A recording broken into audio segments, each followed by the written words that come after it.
It's about to go down with Marc and Cathey, a live coaching show about dropping ideas. Marc and Cathey coach and have conversations with brilliant idea creators who are reimagining the world through the expression of their words, thoughts, and action.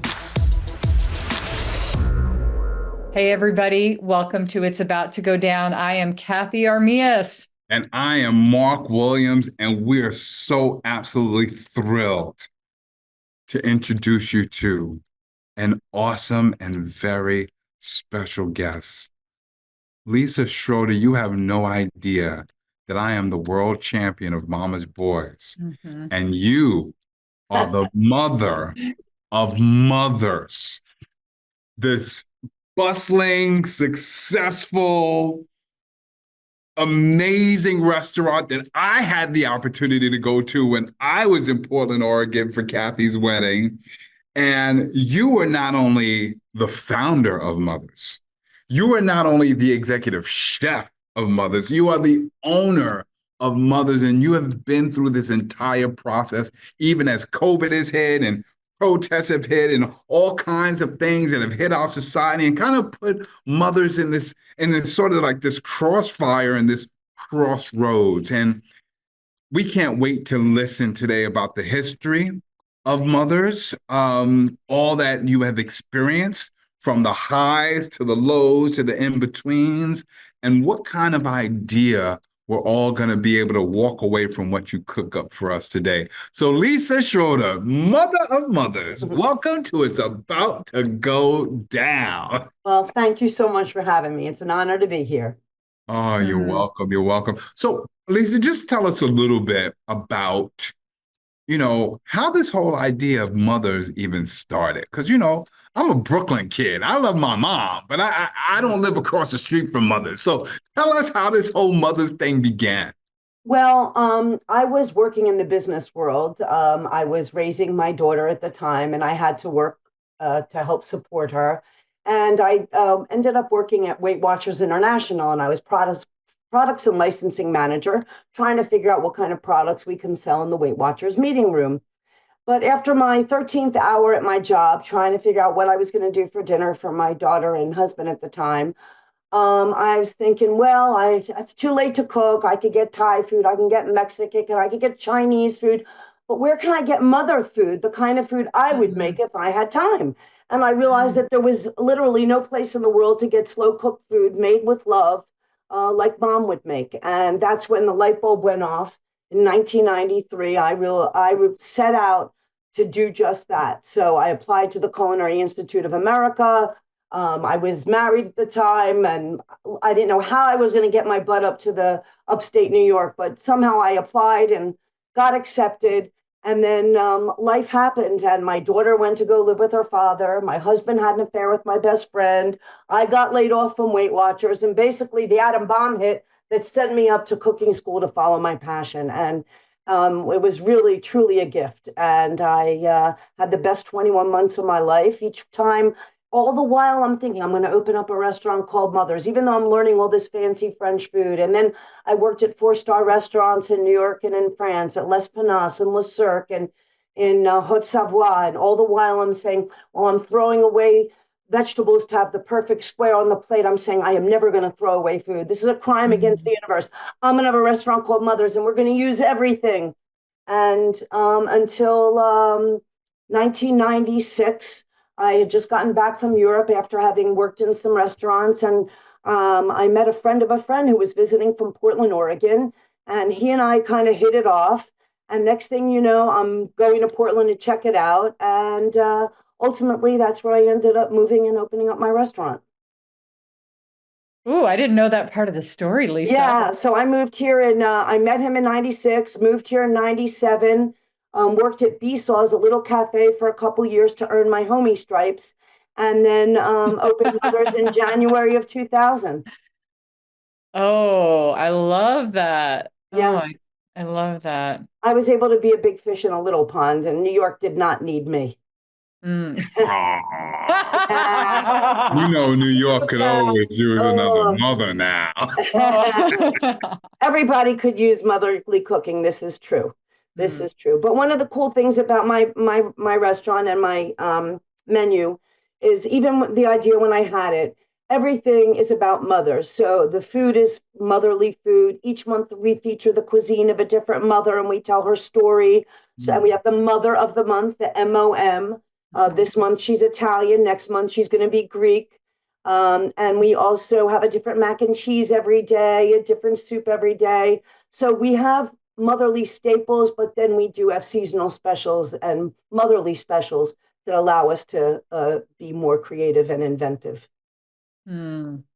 I know I've got the right combination of people in this room because Marc is not kidding you when he says he is the world champion of Mama's Boys. Like this is actually his claim to fame. I have never met, Really? yeah, and I've Well, never lucky, your mother's very lucky. I would yeah, love to have a boy that wants to be a mama's boy. yeah, bless your mom's soul. Like she's not with us anymore, Oh, but I mean, Marc, only child. Like, well, I don't want to tell your story, Marc, but like, you are definitely the mama's boys of all mama's boys. He loves his mom so much. In fact, Marc is getting ready to go to the world champion of public speaking, and his talk that he's giving is called Your Mama. And the premise of it is everybody should be loved like a mother loves their child.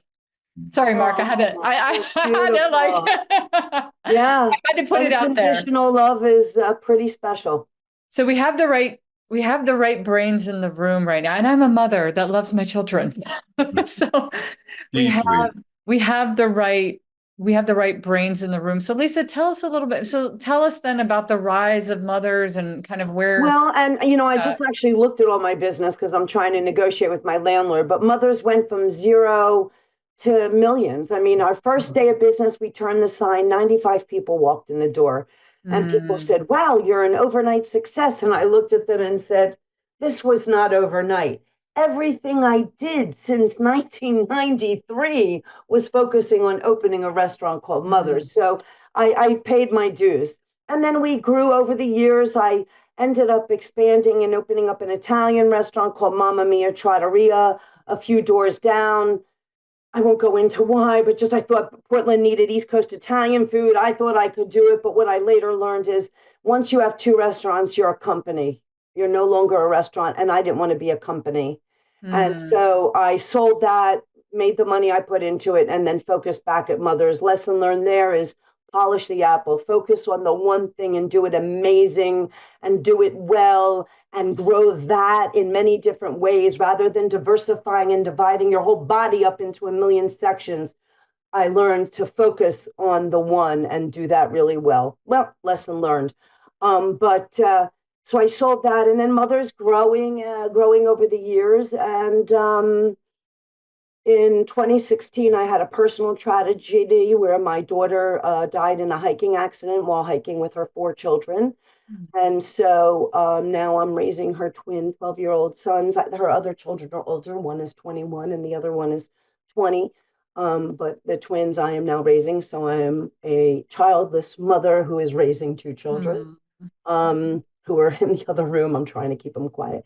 Um, but that kind of it changed what is important. And while I may have been, go get them and growing and bigger and harder, by then now I have other beings that I also have to focus on. So it's not just the restaurant, but two humans that I have to make sure have a wonderful life. So, but in the meantime, in 2009, I wrote a cookbook called Mother's Best, and we went into third printing, and we were on QVC. I've been on the Today Show and Good Morning America, and Mamma Mia Trattoria was featured in a show called Opening Soon, which was on the Food Network in Canada. So I've gotten the press, been in USA Today. I can do TV. I've done that. But now we're at a crossroads where mothers had gotten to the pinnacle. We had moved in 2019. We moved locations because we were just so busy. We were popping at the seams. We couldn't expand any further where we were.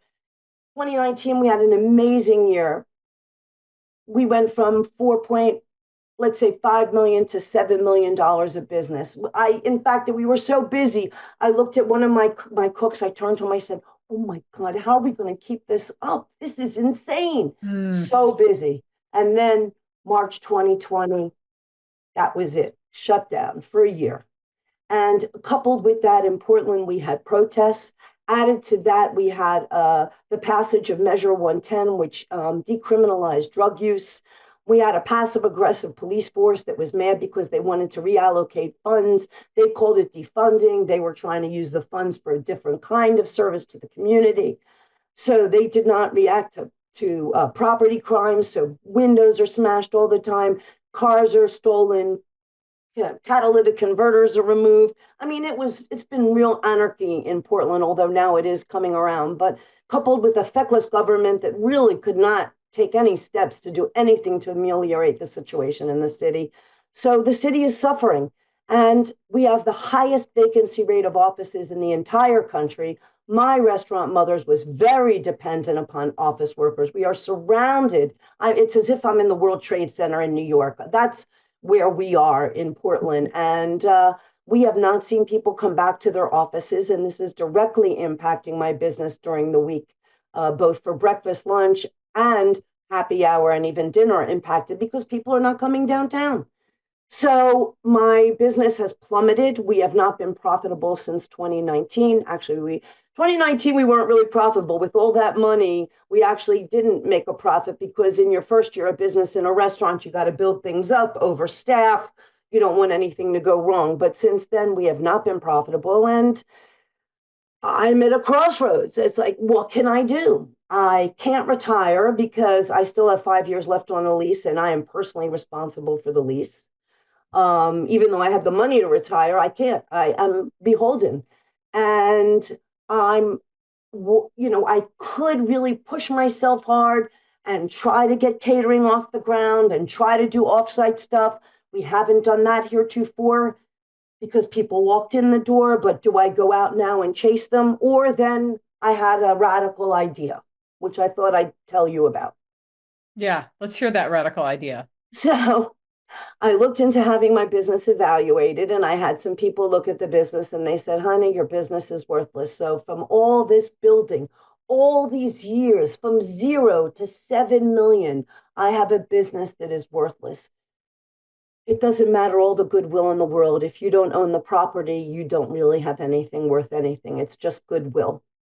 So I said, well, what if I give the business away? What if I do a national search and find the next Mama Lisa, the next person who knows how to cook, knows how to serve, knows how to manage, knows how to market, knows how to do social media, knows how to make drinks, and knows how to keep a staff.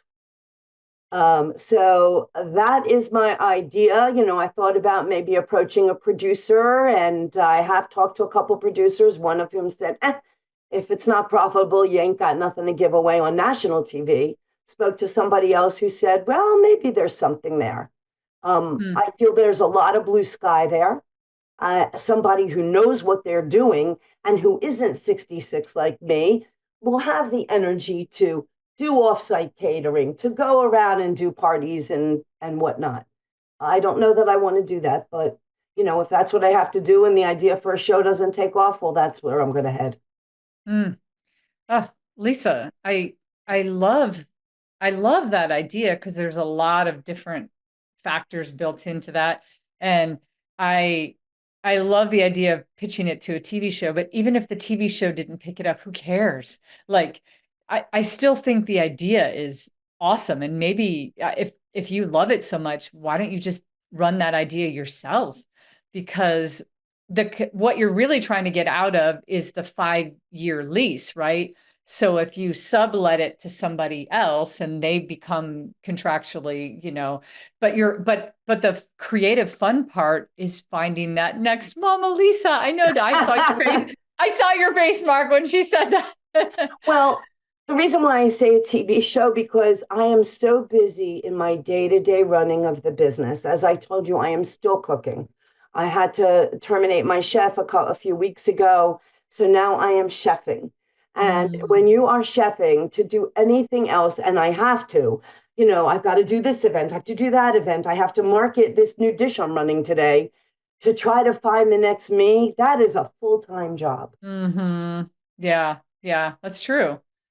What's funny about the show thing, though, most of the shows that you watch that are like they'll take, like some of these shows where they're like taking a house and they're gutting it, and then, the house is worth nothing. I mean, I think that the human interest piece is so strong, especially with all these cooking shows. I don't know, it's a new angle. I like it, but I wonder if we can chat about some other ideas in case that one doesn't end up, you know, coming And I through. do want to point out that it isn't just a good idea for me. I think it's a really great idea, a show concept, because boomers are retiring now. There are a lot of small business owners that are boomers, and a lot of their children don't want their business. And I think the next gen business is a kind of idea for shows that I think people would get behind, because it would give these businesses an opportunity to kind of shift and be for the newer generation, and shift to and be something different than what they are, but something for the next generation to come. However, that's that. The other idea is, what am I going to do to become profitable? Catering, something I've avoided. God, I hate schlepping, but my food can translate to a comfort food party like you wouldn't believe. Meatloaf, pot roast, grilled salmon, chicken and dumplings, mac and cheese, mashed potatoes, and braised greens. That's, a buffet that many people could enjoy. And, Yeah, right. and we're known for breakfast. So then, crunchy French toast and sausage and bacon and scrambled eggs with roasted garlic and prosciutto and basil and provolone cheese. We can do that. Heretofore, I have avoided that. Mm. I Can I go down for a minute with your permission, Lisa? I just want to Yeah. go into I want to go into let's go into brainstorming mode for a minute on making mothers where it is right now profitable. Because Okay. I think that would be really fun. The first thing that comes to mind, and hit me back if you've already thought of these ideas, but I'll just start here. Like, one of the ideas I thought would be to have a bunch of mothers events at mothers. Maybe, for instance, replicating a bridge club where once a week or something, getting mothers to be at mothers or something like that, I think would be awesome. When Yeah. back east, when, my mom's 100% Italian too. So, and she, like, back east in Chicago, she would play bridge all the time. That was a big thing, right? The Yeah. ladies get together and play bridge or whatever. I don't know. Let's riff off that for a second. But Yeah. I was thinking cool events to get people, because there's a whole initiative too, Mark. I know you don't know this. There's a whole initiative to get people to go back downtown into Portland, because things are kind of flipping back around. And so there's an initiative to try to get people to get back into Portland. So, Yes, but and so we've done tried karaoke, happy hour karaoke. My husband's a singer. We've done that. A lot of times, yes, I think doing something for women during the day, you want to bring them in at a time where we don't have business, yeah, not brunch days where we are already right. busy. People have said to me, "Have you thought about drag brunch?" Yeah, I love drag, but I'm busy on Saturday and Sunday. I don't need to do drag brunch on Saturday and Sunday. Right. But yes, events are one thing. Private parties, we, market that. We handle the other thing unique about mothers is we handle big parties. We could take a walk-in 20 top. Not many restaurants can do that. That's something mothers handles easily. Things to be profitable. I mean, these aren't happy things, but I give away free bread. I may have to stop. I mean, I pay somebody's salary just to make bread and give it away. So these are ideas I have that aren't such happy ideas. I don't eat bread, Mark. Never. I don't eat bread. When I go to Mother's, I eat bread. Okay. Yeah. No, I'm saying I don't normally eat it, but when I go to Mother's, I eat bread. It's worth the calories. Oh, it's worth the everything. I don't, again, if any of this that we've shared already or you've already done, by all means, let us know. I listened to someone tell a story the other day about her grandma and how she and her grandma would go to lunch every Friday. And it was just a time-honored tradition, and it would be on her calendar every Friday. And sadly, recently, her grandma passed away. But she can't bring herself to take those Friday lunches off of her calendar. So she celebrates her grandma every week. Mm. And I know that Mother's Day technically only happens once a year. But how many people, or what would a movement look like if there were plenty of children around, young and old, who took mom out for lunch, brunch, dinner, breakfast, whatever it is? Because Mother's Day is every day. I say that every day is Mother's Day at Mother's Bistro and Bar. Mm-hmm. And good, thankfully, there are good kids who bring their moms there. It's really a beautiful thing to see. And then I have mugs that say, call your mother. I should go get one. That say, call your mother. So then I feel I'm so honored because then people will pick it up and, call their mom because they just sat at the table and, got them thinking. Wow. You know what you just reminded me of, Lisa? What? So when I was back in high school, we had a payphone. That tells you how long ago I was in high school. There was a payphone in the cafeteria. And my Aunt Grace, one of my other mothers in my life, used to always tell me, Marky, always call your mother once a day. And so I always had quarters in my pocket. So I would go to the payphone and call mom. And when I was working at Urban Outfitters as an after-school job, on my lunch break, I would go to the phone to call my mom. Can we clone you? I want to sound like you. Wow. I just had this image, and again, it sounds like you're already doing it, but when you said that, it's like, I'm going to call my mom, but I got to go to Mother's to call my mom. Wow. I tell you, if I were in Portland all the time, and if mom was, actually, you know what? I got so many mothers in my life, I could find 1,000,001 reasons to go to Mother's and just call a mom in my life. Say, I'm calling you from Mother's right now. It makes me think we should put a payphone in the middle of Mother's. Oh yeah, it doesn't need quarters. Yeah, or just a regular phone. Just a regular phone that you actually do this. Yeah, you pick it up and you call your mother. Yeah, want to call your mother here.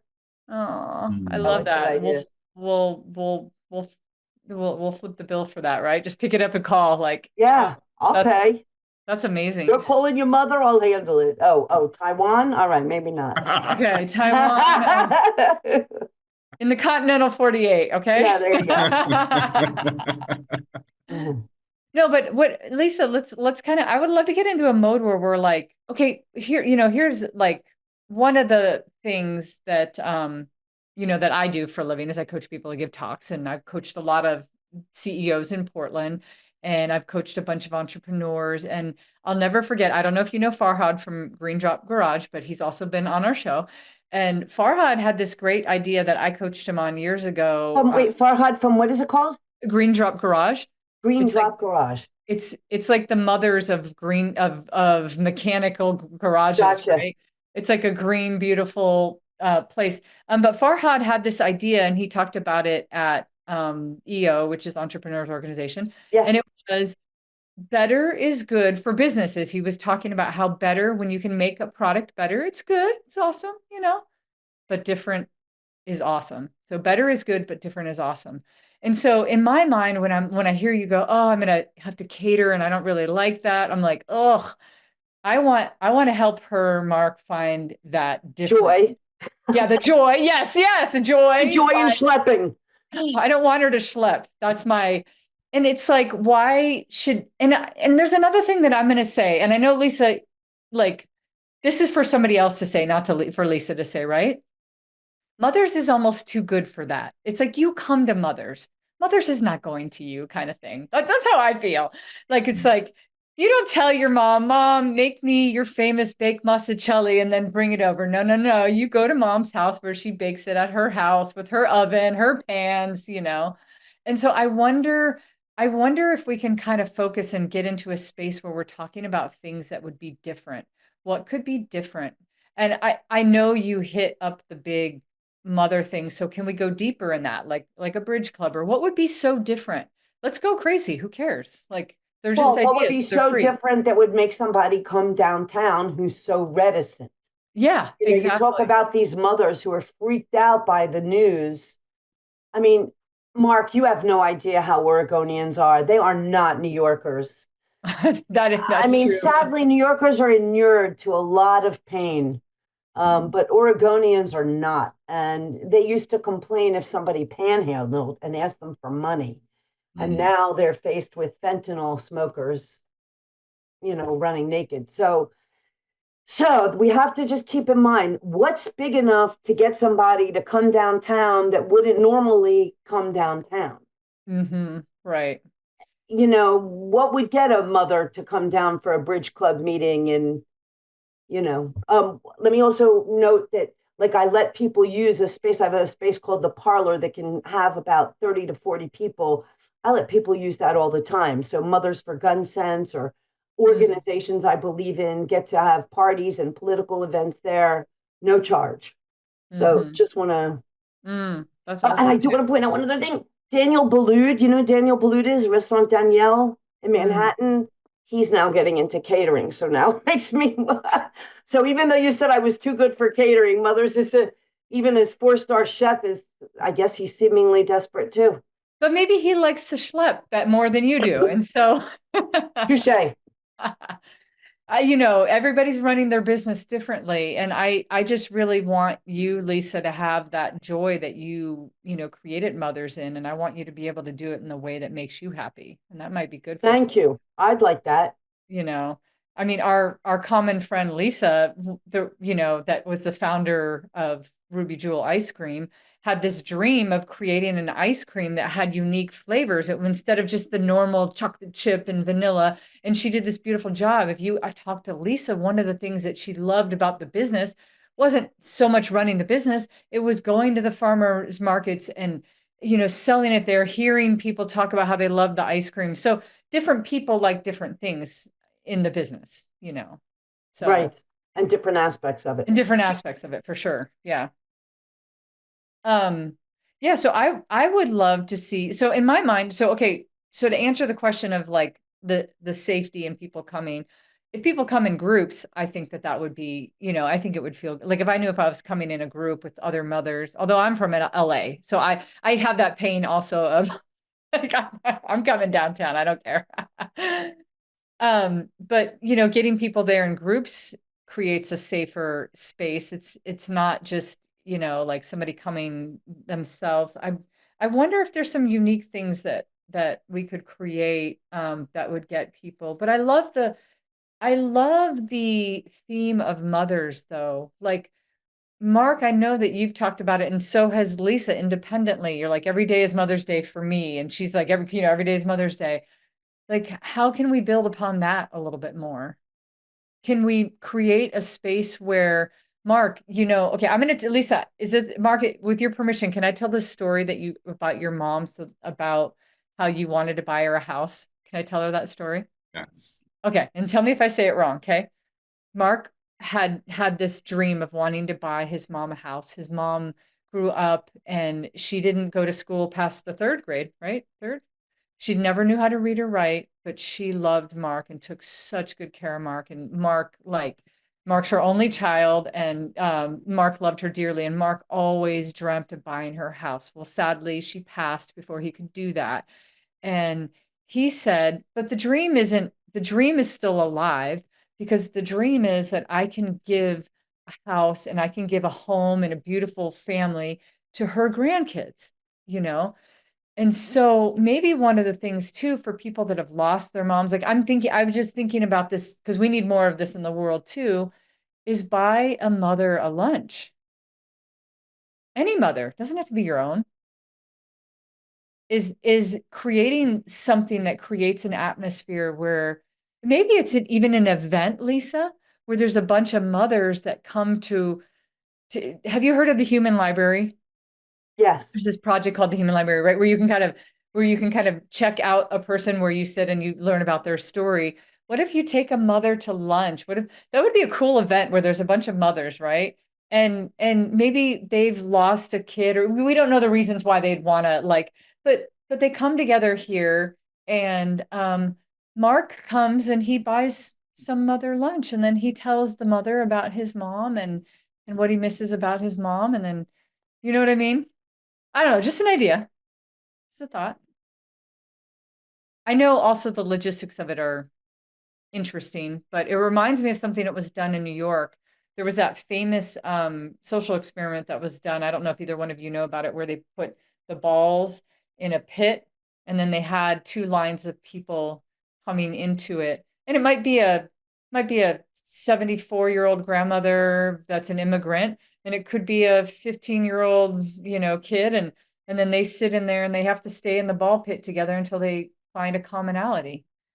Oh, And what came of that was beautiful. Mark, if you haven't seen it, it's really good. wow. Can we And make mothers more important? Can we elevate that?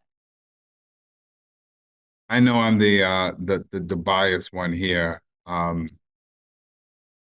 But I get choked up by the idea of having a lunch with a mother. Um, Especially whether it be one of my many mothers, but even more so with a mother who I don't even know, you know? At least I would love to have lunch with you and talk about my mom and hear you talk about your mom. And then as a mom, talk about your kids, and as a dad mom, talk about my kids. Um, that's it.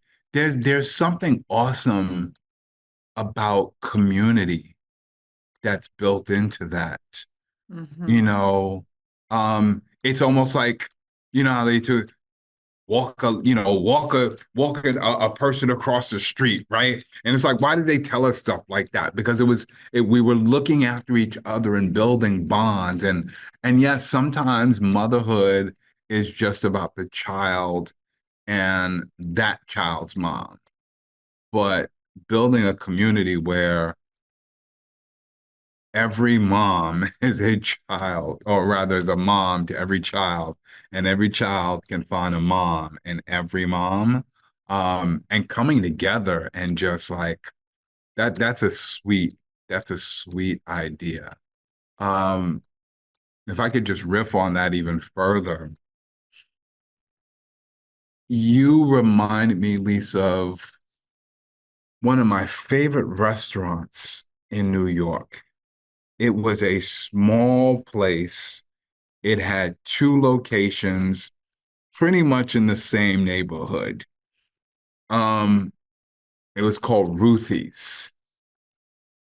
I think And I've I heard. would only go to Ruthie's probably like 2 or 3 times a year. Hmm. I love their barbecue chicken and candy yams and mac and cheese. And right before Thanksgiving, before the big feast, I would go to Ruthie's and I would order my Thanksgiving type meal before Thanksgiving because it was so awesome. And even when I used to have lunch with some of the kids at school, I remember introducing some of them to Ruthie's. And they were just like their minds were blown. It was so good. And I found out that after Ruthie passed away, her children just, for whatever reason, did not take it over. Hmm. They did not have a Mama Lisa. And when you used that phrase earlier, not only did I riff off of the Mona Lisa, the Mama Lisa, but there's something to be said about being able to pass something off to your children. And the concept of Mama Lisa is not just about your children or your grandchildren, but quite possibly it's about somebody else out there who might have a huge dream, but has a really hard time getting something started. And what would it mean to have something passed down to them? What would it mean for them to learn from somebody who's done it? And here's what we have to remember as all parents. Sometimes they are going to reinvent what we've done in their own way. And so while you might not want to schlep, maybe Mama Lisa, who you get to pass it down to, maybe she's the one to schlep it and reinvent it. And for me, the reason why it's important that Mothers carries on, it's not just the 5 years left on the lease. Mothers is a unique idea. A restaurant called Mothers that serves home cooking from around the world, featuring the cuisine of a different mother every month, does not exist anywhere. And in this cluttered restaurant market, with 1,000 pizza places and Thai places and fancy French places and Italian places, there is, to this day, no place like Mothers. And that's why I feel like it needs to live on, whether I'm there or not. It's really not, it's not just for the sake of the next 5 years, but because I feel it's an idea that deserves to carry on, whether I'm on this earth or not. And so, yeah, it would be great to have somebody that, I mean, I'm not saying I'm special, but I'm saying the talents I have are rare, and it's very hard to find somebody that can, you know, that song, bring home the bacon, fry it up in the pan, and never let you forget your man. There's cause I'm a woman. Yeah. So I just, it takes a lot to run this place. You have to have a business acumen, a palate, savoir-faire, and an ability to manage 70 people. What did you have when you first started, when you were in that cooking school in New York, when you decided to, try it? What did you have to get started? Well, I had already gotten my bachelor's degree, which took me 12 years to get while simultaneously raising my daughter. I had marketing experience because I worked at Publishers Clearinghouse and Weight Watchers International, so I learned how to market. I learned how to budget and write business plans and annual plans because I had to do it for the products that I was trying to sell at Weight Watchers. Then I got the education at the Culinary Institute of America, but I felt like, well, that isn't enough. Let me work in 4-star restaurants so I know how to know the way of doing things. So, I wrote a cookbook because I have a degree in English, so I'm able to write.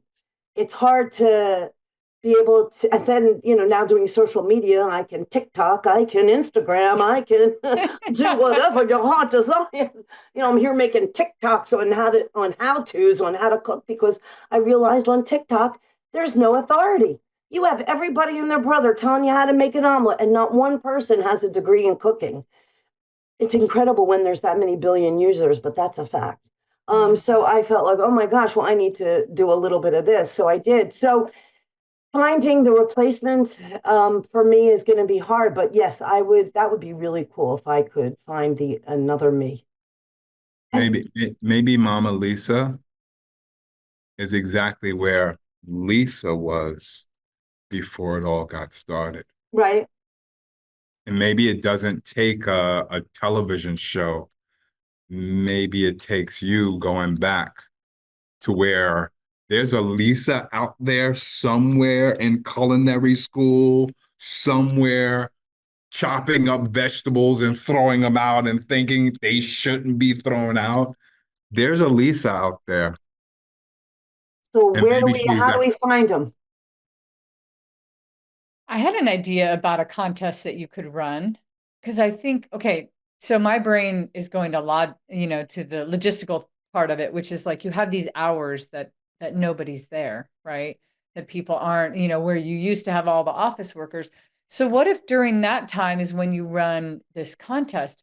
And what if you run it? And I'm just gonna let's build on this, but what if you ran a contest and let's say that every day during this hour, anybody that came in that wanted to be part of the contest had to kind of go through whatever, then they eat a meal there, and then they have to kind of, maybe they come up with an idea on what they would do with the business, or there's something that they have to do to participate in it, but they have to come and Mark and I have been talking about this with our community. We're trying to certify people to run things that we know how to run, so we're almost in the same position you are, Lisa, but in a different way. Right. And we're we have to find those people that have the same joy for speaking that we do, or the same love, but can also facilitate a bunch of people. So you are looking, maybe you have 5 pieces of criteria, but you create this space where you're creating this cool thing about a contest where people could possibly get to the next round. And I would keep making rounds. So have a round where it's just kind of, the open round's going to run for a certain amount of time. Mm-hmm. Then you're going to invite back people that you've chosen, that you saw different things in, run another round. But that would get people in there. They'd be eating, that would be, I don't know. That's my thought. Yeah.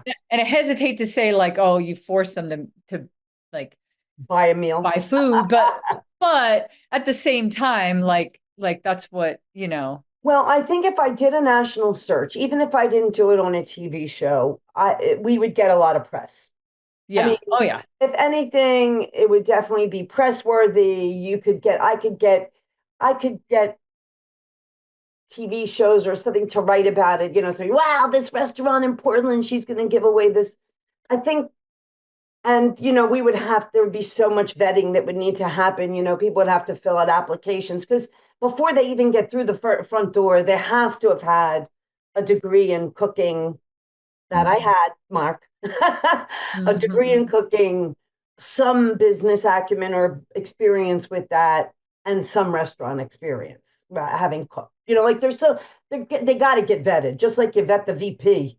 We don't want everybody and their brother coming and saying, oh, I want your restaurant, but I think that that alone would bring attention and might get people just even coming in because they're so curious who's giving away this restaurant. So yeah, and totally. And if you had certain times when you were doing things, you could leave it open to the public too, so that they could come and kind of witness what you're doing. Yeah.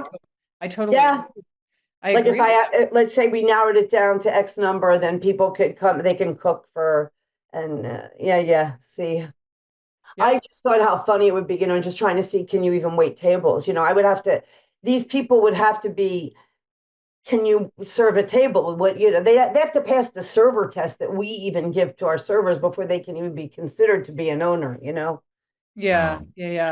Well, I did want to say that I thought one idea that you did come up with, and I thought that's a really good idea. Just a promotion would be take your mom to lunch any weekday and get a this for free or that for free. I think encouraging people to bring their mom or grandmother for a meal to mothers is a very nice promotion. Yeah. Every day is Mother's Day. We don't need that. We want to encourage you to treat mom. So based on what you said about the Friday grandmother, I think that is a really good idea that has come up with this. Yeah, I do really like that as well. Yeah. And if you can find, and I love also finding a way to build on that. Like if there's a way to build on the take a mom to lunch. Yes. I envision you talking to somebody, Mark, that I envision you talking to somebody that's not in your normal mom group. That you don't know. I think I could see this conversation unfolding with you and this mom, and it would be so great. I mean, I could see you and Lisa having, Lisa's lost a child, you've lost a mom. It doesn't always have to be that either, but I'm just saying, if you two had a conversation, wow. Yeah, awesome. Amazing. I got to tell you what I'm also reminded of is I went to visit a school a while back, and I did not expect that they would have a fully functional kitchen in the school. And it Mm. wasn't necessarily a culinary school, by the way. Um, but they had this fully functional kitchen in the school, first of all, because they service children who don't necessarily have a lot of money, don't come from many means, and the only meal they might get is at school. The school, by the way, also has a grocery store inside of it. Oh, wow. Yeah, and laundry supply. They've got a full-fledged store. They run cooking competitions in the school to Mm. build community together. So the teams, they don't do it as individuals, they do it as teams. So there's a student on the team, faculty on the team. Um, and it's not something that gets any kind of press, at least that I know of. But there's something interesting about either tapping into schools or youth groups or different groups and really spreading this joy and this wonder of cooking and motherly cooking. Mm. Um, I think there's something so awesome about that. And the other thing that you reminded me of was and I'd love to get your thoughts on that, but I wanted to get this other thing out too. My Aunt Grace, may she rest in peace, is the reason why I refuse to eat cheesecake anymore. And as far as I'm concerned, she made hands down the best cheesecake on the planet, bar none, as far as I was concerned, right? And so when my Aunt Grace passed away, I vowed that I would never have cheesecake. And I know there's amazing cheesecake out there. I had vowed. Since she has passed, there's been a couple of times when it's come across my plate at a restaurant and I was at something and somebody like, come on. And I'm like, you know what?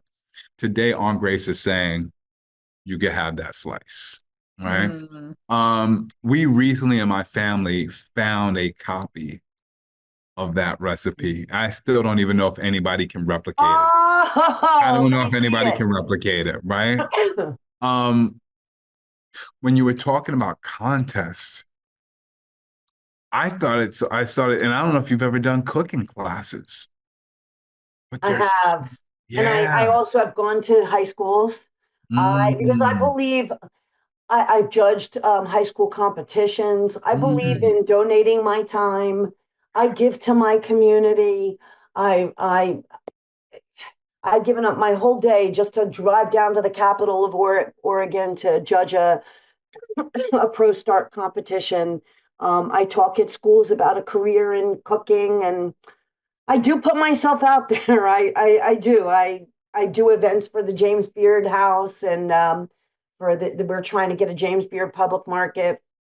I'll do Bloody Mary events and contests, and I put myself out there. I'm still hustling, You still are. Mm. hustling, and choking too. I gotta No, get a don't drink. One choke. moment, please. Sorry. Mark, I don't know where the story came with the grandma, but I can't get off the idea of having a like I would instantly, if she had a thing where you could buy a mom a lunch, I would literally come down and buy a mom a lunch. I would want to hear their story. I would do that in a heartbeat, and I know so many people would. Maybe there's moms out there. Maybe there's got to be a lot of lonely, like look at my mother-in-law, Leanne, her husband of 60 plus years passed last year, and she's just been really lonely. But she would love to talk to somebody, like somebody bought her, somebody bought her lunch. Like there's a whole bunch of mothers out there that have this motherly wisdom that they could share, and it's sitting somewhere. I don't know. And there's empty nester moms, Yeah. right? There's moms where their kids are moving away, and it's like, oh, and to be able to Be take a a mom, mom be a out to mom lunch, again. Yeah. yeah, Yeah. Yeah. give a mom a chance to be a mom again, although you never stop being a mom. Yeah. Yeah. Mm, Kind of like being a mom for a moment or something, huh? yeah, Hmm. wow. Yeah. I don't know. I can't get my brain off that one. That one is just like, I really, really like it. But because Lisa, for you, I want you to be doing, and I know you're very, Lisa Herlinger has told me how much you do for the community and what you've done. And thank you, by the way. Lisa really tells me that you've done a lot. And so there has to be this other piece where we're like, okay, but Lisa's doing something for her business that she enjoys and she loves, and she's making money out of it, and she's keeping mothers alive. And I love that you're the only restaurant that's out there that's doing this. Like, that would be horrible if it went away. Like you said, there's a million of, you name the type of restaurant. There's a million of them. There's a million of them, no matter what it is. But there is none that is focused on mother food. You've got comfort food, but this is unique and special. Yeah, it's very special. Very, very special. Have you guys thought about because, okay, again, my brain, like, pull me off this idea. Ideas.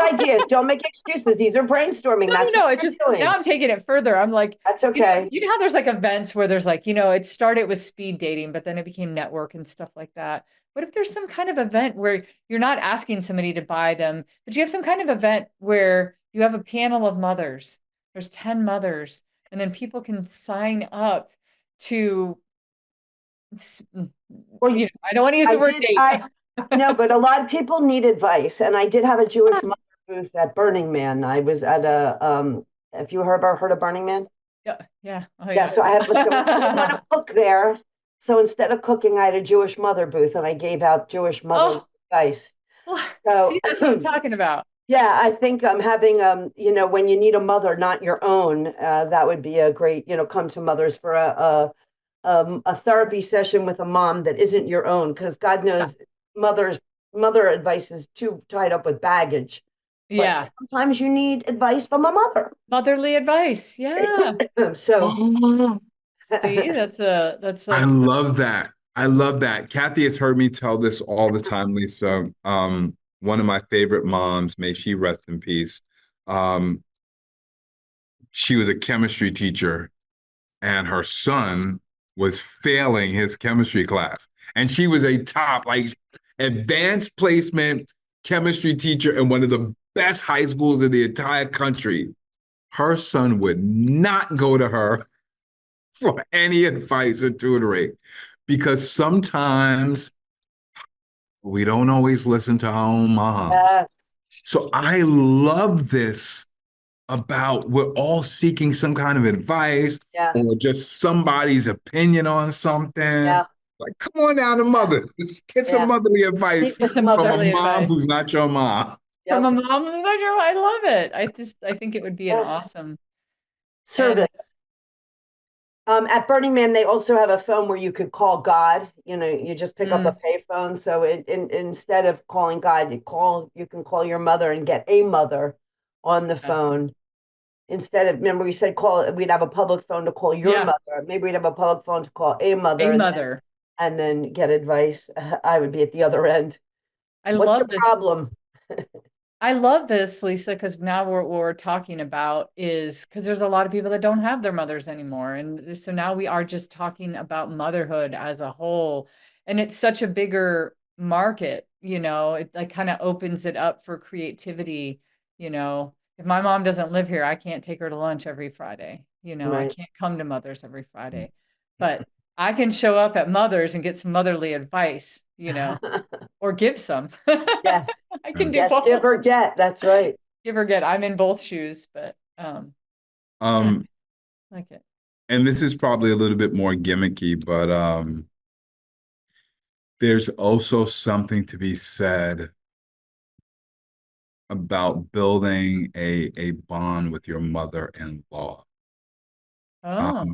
We know that in society, there's always this negative connotation about your mother-in-law, right?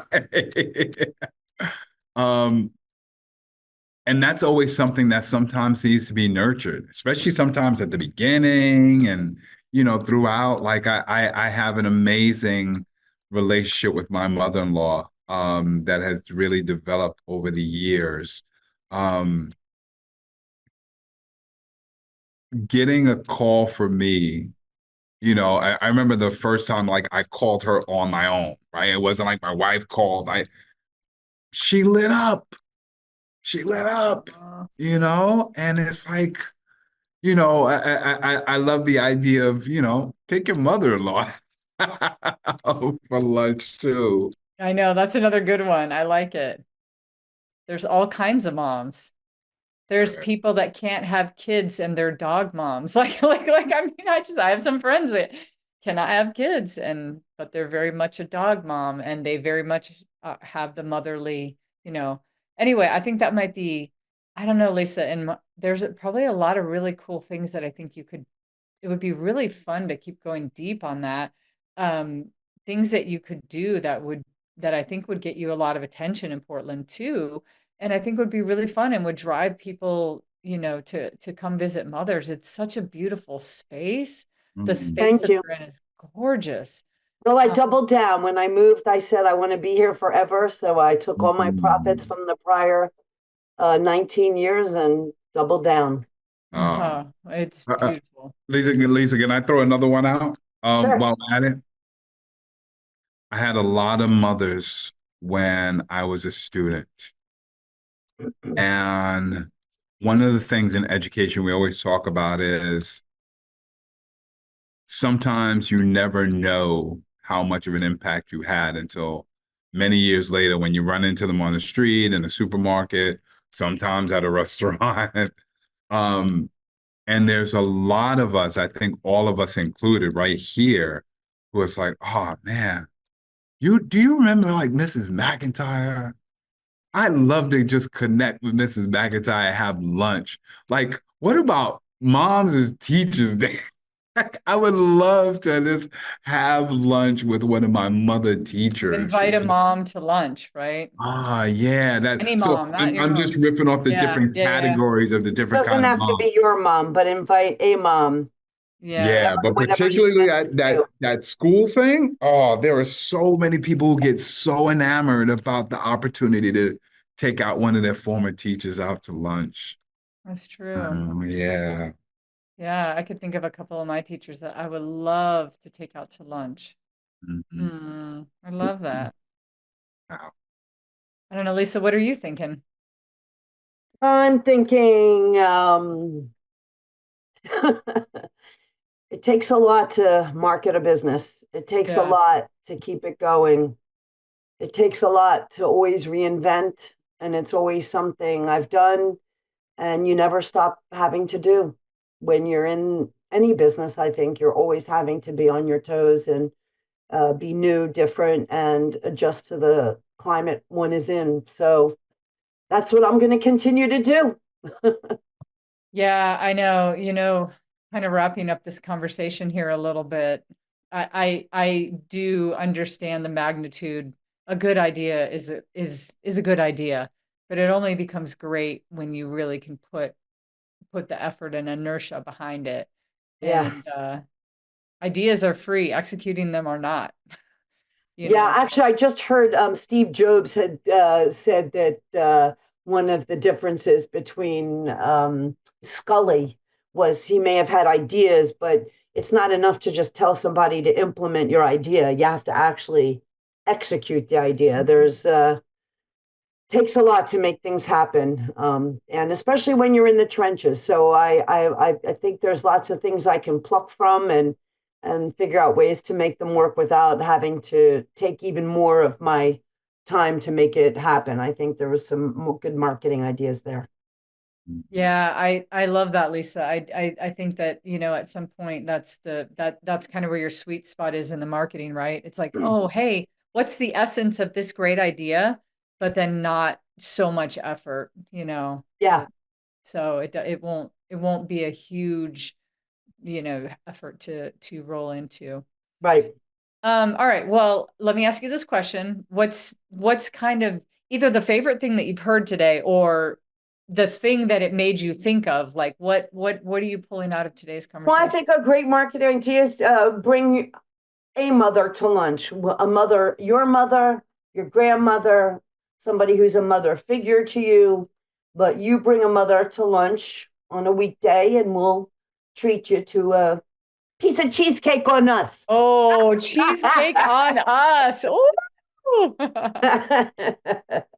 Mark's Auntie Naima, right? Or Grace, right? Come on, Yeah. Grace. Yeah. Yeah, I love that, Lisa. So Lisa, for people that are watching, I know anybody in Portland, everybody knows where Mother's is. It's definitely a staple in our community here in Portland. But if people wanted to follow you, where would you want them to follow you? Like They can follow me at mothersbistro.com and Facebook Mother's Bistro, Instagram Mother's Bistro, TikTok Chef Mama Lee, Oh, Maali, Mama Lee, Mama Lisa. And we're in downtown Portland, diagonally across from Voodoo Donuts. So easy to find. yes. Yep. All right. Well, Lisa, thank you for being on our show. Thank you for having me. Thank you for chatting about mothers and telling us where it started. Thank you for being a mother. Thank you for being an awesome grandmother. Thank you for caring about other mothers in the community and wanting to pass this on. And anybody watching, if you know somebody like Mama Lisa, who would either want to take over a restaurant or would want to have a conversation with Mark and I, reach out. And Thank you again. Thank you again for being on. It's about to go down. And I love it, Mark. And remember, every day is Mother's Day. That's right. Thank you.